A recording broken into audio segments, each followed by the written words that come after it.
Good morning, good afternoon, good evening, whatever your case may be. Good morning. It's an excellent day to serve an excellent God in and with the spirit of excellence. This is Coach Sherry, Reverend Sherry, Chaplain Sherry, your community pastor Sherry, and soon to be Dr. Sherry. Good morning, good morning, good morning. I pray that your weekend was a good one. I pray that you had a restful night and at some point you had an opportunity to engage in Sabbath. Good morning. Well, we are still in our Advent season. We are still in our Advent season as we are marching toward Christmas. I don't know about you, but this Advent season, the Advent season gives me an opportunity to sit in a quietness, a time of reflection, and it helps me not to be overwhelmed with Christmas. Because we can become so overwhelmed in the hustle and the bustle that we really forget, or we say that Jesus is the reason for the season, but we act as if it isn't. Good morning. If you are here, let me know that you are here. And can you do something for me? Can you like, share, tag someone in this? They may not be up as early as you are, but they can watch and look at this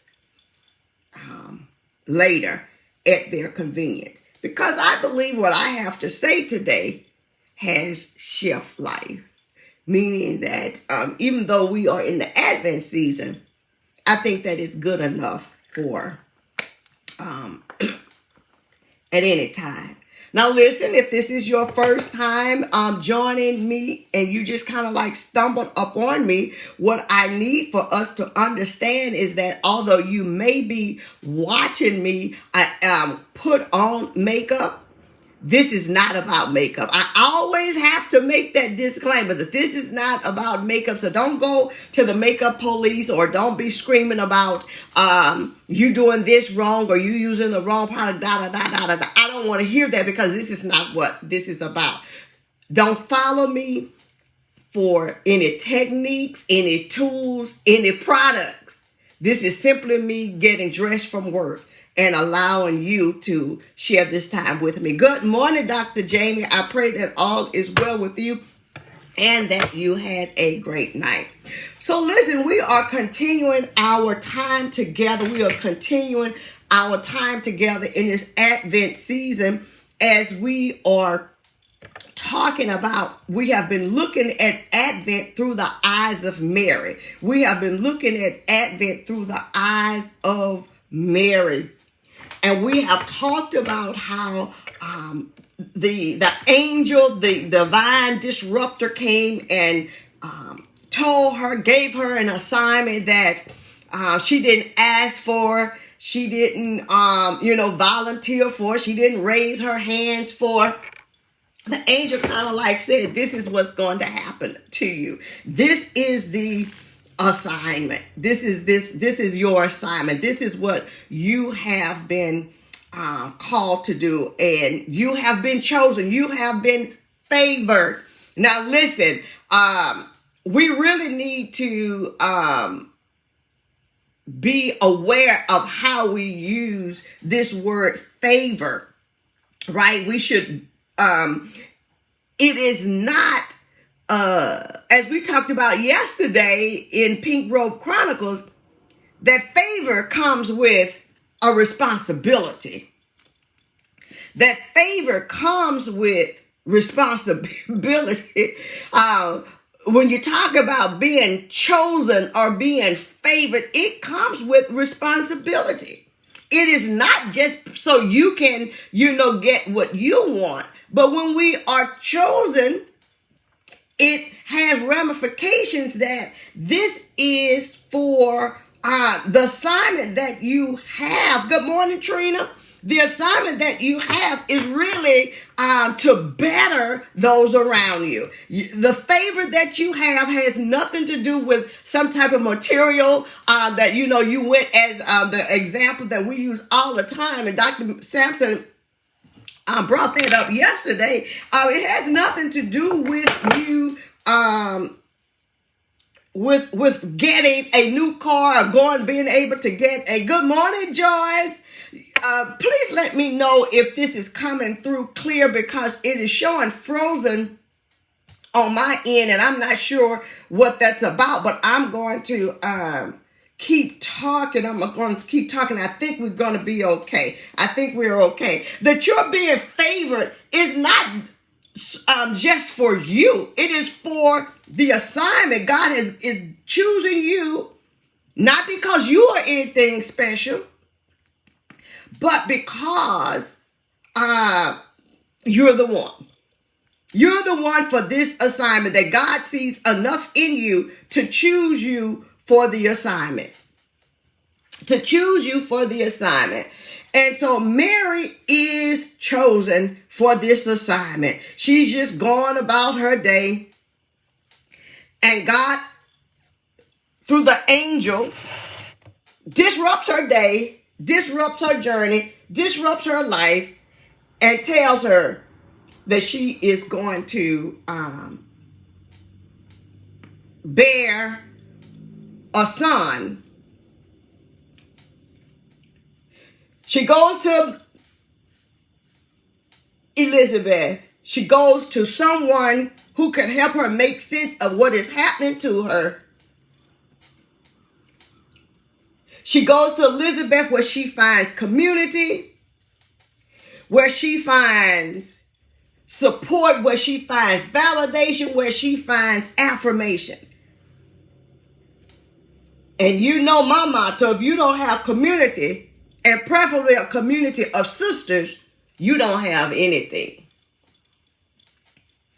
So she's at this point where Elizabeth has helped her. And then Elizabeth seeing something and knowing that this pregnancy, or this baby, this child that Mary is carrying, will not be any ordinary person. Will not be any ordinary. And we all remember, about the baby leaping in the wombs and prenatal praise and all of that. So Mary has been with Elizabeth some time. She has settled in that this is going to happen. And now we get to the last part of the text that we know as the Magnificat, or Mary's song. That Mary breaks out in a song. It is a song of joy. It is a song of prophecy, right?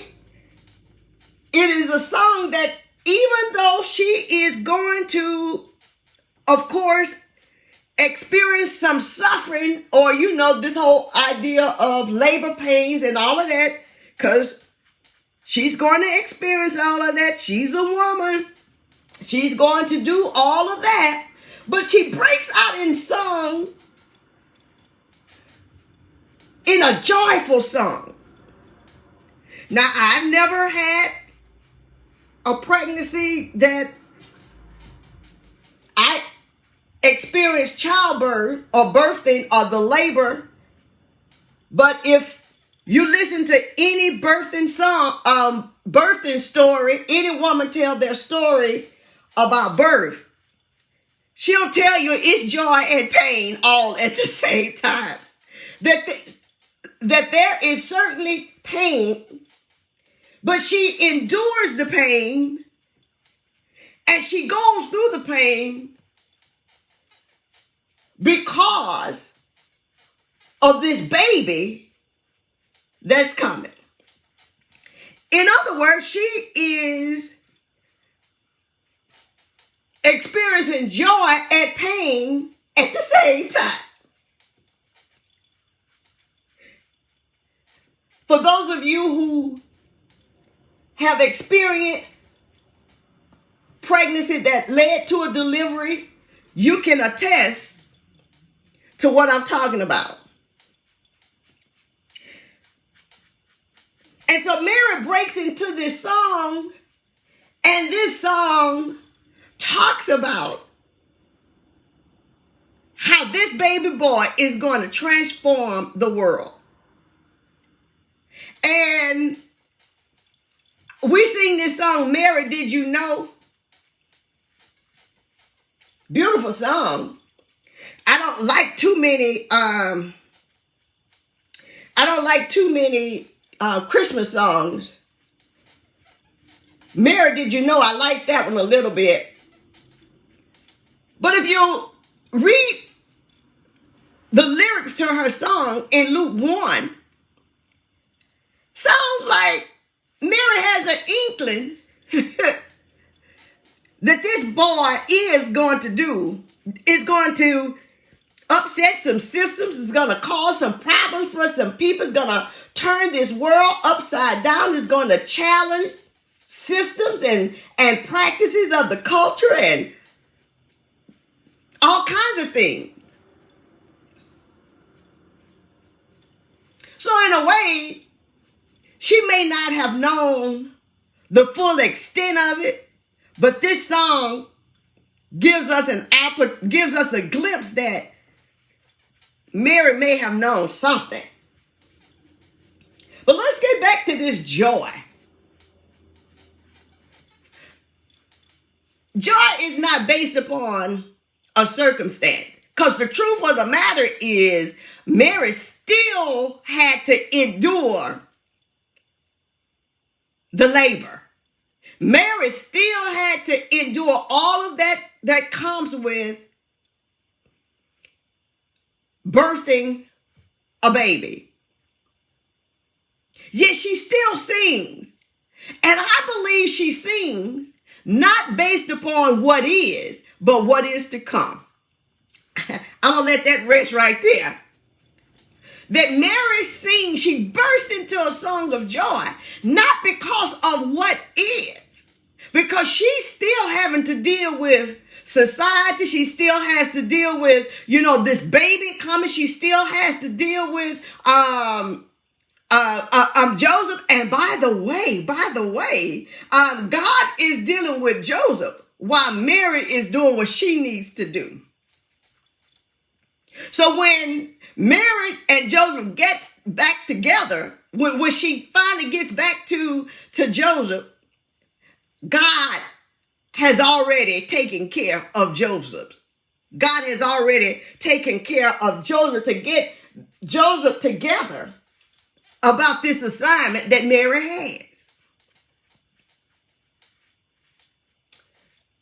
So joy and pain exist at the same time. Have you ever experienced that? Have you ever experienced joy and pain at the same time? Who is that? Frankie Beverly sang that song? Sunshine and rain? All at the same time. If you are joining me this morning, I pray that you are being blessed in this space, and that as you are finding value, that you will like, share, tag somebody in your clique, your crew, or your church, and bring them into this space.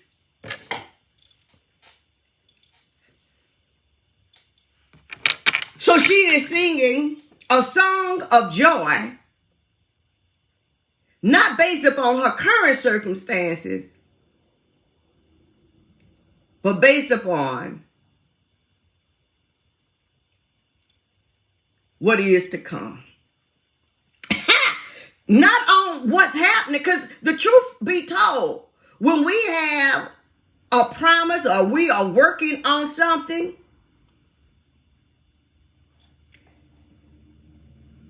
there may not be any joy in it, the thing itself, right? Because let me tell you, as I was working through my doctoral process, the process itself didn't bring me any kind of joy. But when I got that graduation date last year, or early this year rather, I burst out into a song. Now I'm gonna do something right here because I don't like these eyebrows. I don't know what's happening here. So I'm gonna start all over with that. That's why I tell you, do not follow me for any kind of makeup tips, because it be this and that.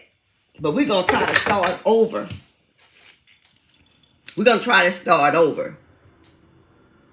But when I'm in, the first semester and all of that, they were trying to tell us about the end, and they were trying to tell us about, it gets better. But first semester, when they were giving me all of that information, and I hadn't even written the first paper, I couldn't see the joy in that. I couldn't see the joy. But as the time went on, and I kept moving in it, and I kept doing what I needed to do, and I kept showing up, I began to see that the end was going to be better than the beginning. I believe that Mary had to get there.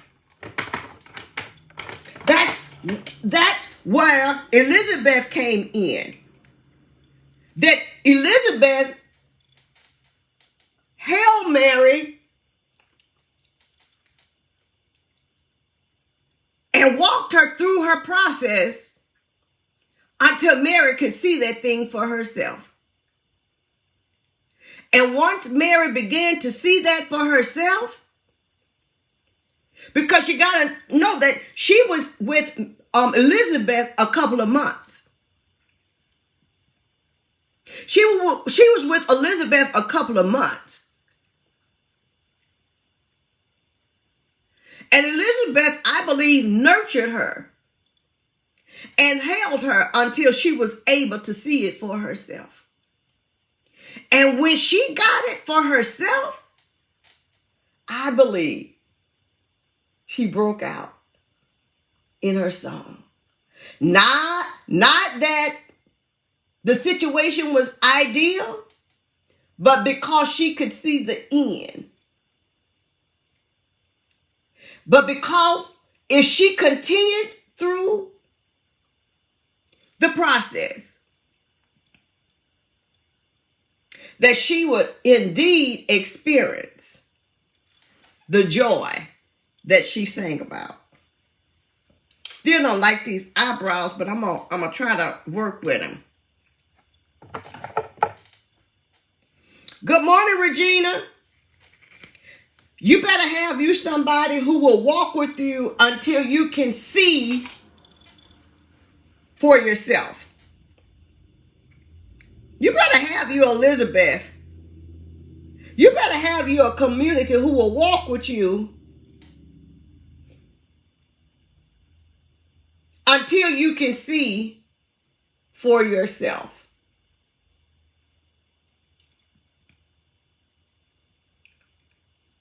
But when she got it, when Mary got it for herself, she breaks out into this song. And she sings about the baby that she is carrying. We don't always see it right away.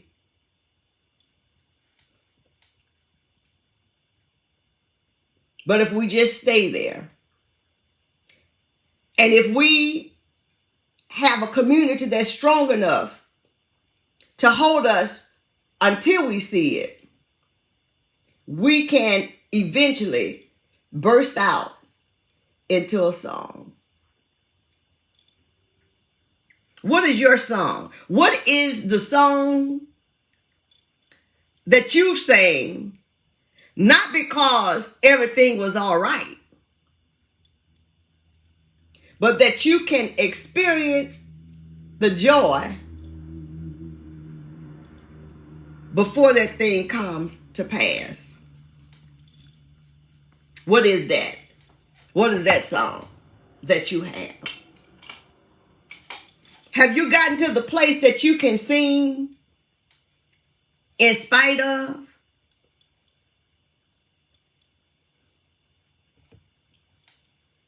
Can you sing a song? What is your go-to song? Let me see in your in the comments. What is your go-to songs? Because the song that we sing helps to get us to the place. Helps to get us to a place that we can carry on. So Mary sings, and she really, in her song, prophesies. We worship you. Yes, Joyce. Yes, we worship you. In spite of all that I have going on,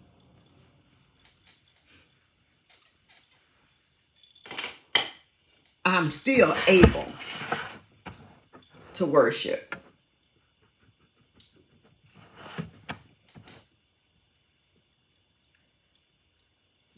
Let us not rush to Christmas and miss this Advent season. Let us not rush to Christmas, because going through this season gives us really something to shout about when Christmas Day, when the baby comes. Gives us something to shout about when the baby comes. Don't give up in the process. Don't give up because the birthing pains seems like they're going to take you down. Find your song that can help you to hold on and to sing about what is to come and not necessarily what is now. Y'all be blessed, and may all be well with your day.